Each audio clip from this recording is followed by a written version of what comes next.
Today I'm going to show you how to create a new Active Directory domain on Windows Server 2012. It's a little bit different than 2008 R2 and earlier. Before you had dcpromo.exe. In 2008 R2 you got some of the nice PowerShell goodness, and you can still use PowerShell in 2012, but the graphical way of promoting a domain controller is different than it is in the past, so I'm going to walk you through that using Server Manager. So if we go down here and launch Server Manager, looks like I have some errors. Let's refresh. Those should go away. Okay. And so what we'll do is we will go to Manage, and you need to add a role and feature. Click Next. Click Next again. If you have multiple servers managed by the same server manager, they'll show up here. So just make sure you have the right server selected here. Mine is named 2012-01. And for server roles, we're going to install the Active Directory domain services. Keep this box checked for the management tools because we're going to want those. Click Next. For features, we're going to leave them at the default. You'll notice it installs the Group Policy Management console as well, so that's handy to have. We'll click Next. We'll click Next again, and we will click Install. And then we wait. Okay, so now that that's finished up, you'll notice we have a link right here that says promote this server to a domain controller. If you accidentally close out of here because you're trigger happy, don't worry. You'll notice that the notifications up here, you have a little alert, and from right there you can hit promote the server to a domain controller as well. So either of those links will bring you to the same page. So we'll let that load. Alright, and then we'll minimize Server Manager just to get it out of the way.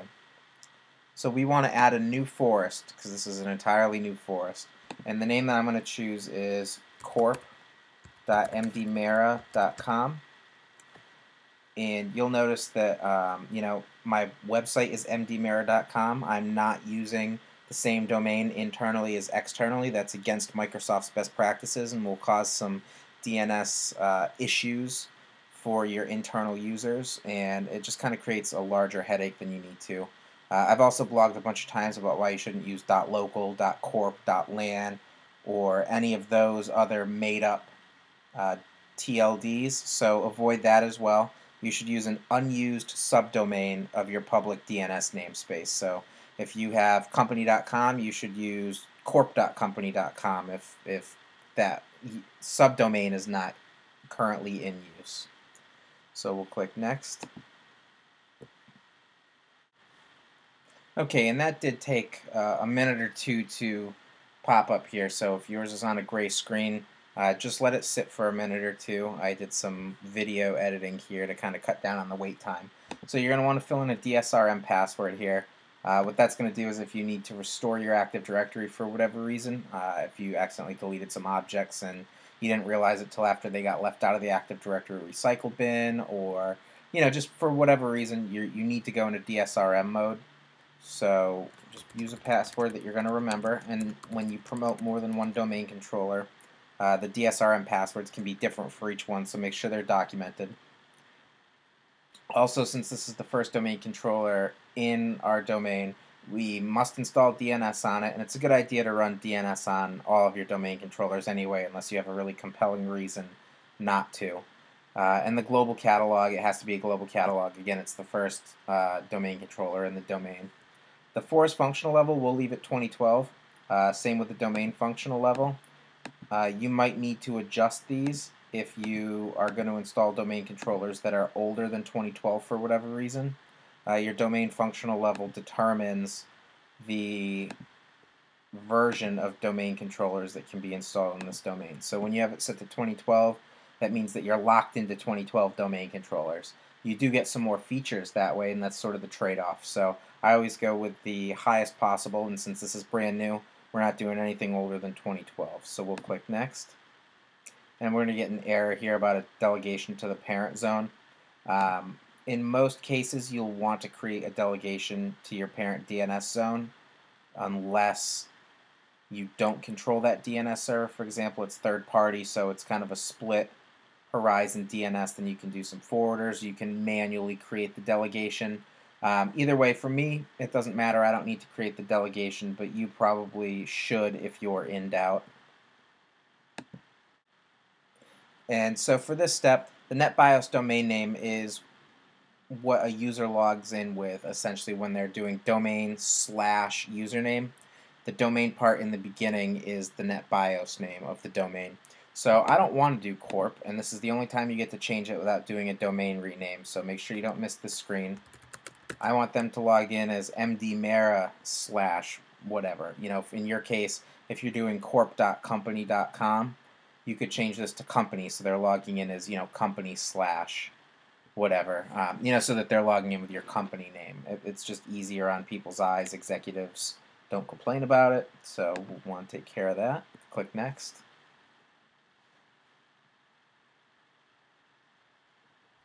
I only have a C drive here. Best practices are to put these on a different drive. In reality, it doesn't matter that much on modern systems, so we'll click Next. And this just sort of gives you a review of everything. And if you want, remember I told you could do this in PowerShell, you hit this View Script, and it'll actually give you the PowerShell so that this can be repeatable over and over. But we don't need that, so we'll just click Next. And this will give you the prerequisite check, so if you have any missing prerequisites for whatever reason, like if you managed to get to this screen and you unchecked some of the role features that were required, or you know, if you have a reboot pending or anything like that, this is where it will complain about that. And if you notice down here, if you click Install, the server will automatically reboot at the end of the promotion operation. So just kind of let this run for a minute, or 2, or 5.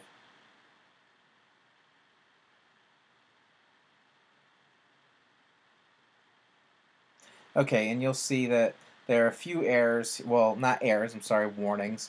So this is backwards compatibility with NT4, essentially. This is common, and generally you'll go into group policy and you'll turn this off. And also, a delegation can't be created, so that's, you know, again, like I explained earlier, usually not a problem, but if in doubt, create the delegation. And we hit install. Then we wait. Okay, so it just finished, and you'll see I'm about to be signed off in a few seconds.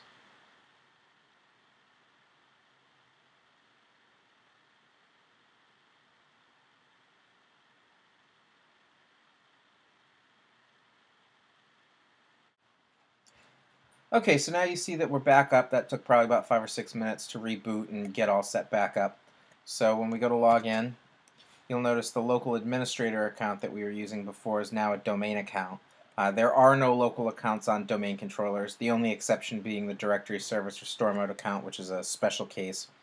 But any account that was in the local user database is now a domain account. So we can just log back in.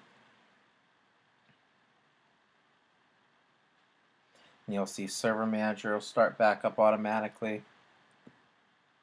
We can get rid of that, but now we also have all of the Active Directory tools. We'll open users and computers. It's familiar to a lot of people. And there we go. We have our domain, we have our users, all our built-in groups, all of that. So that's how you make a new Active Directory domain in a new forest using Windows Server 2012.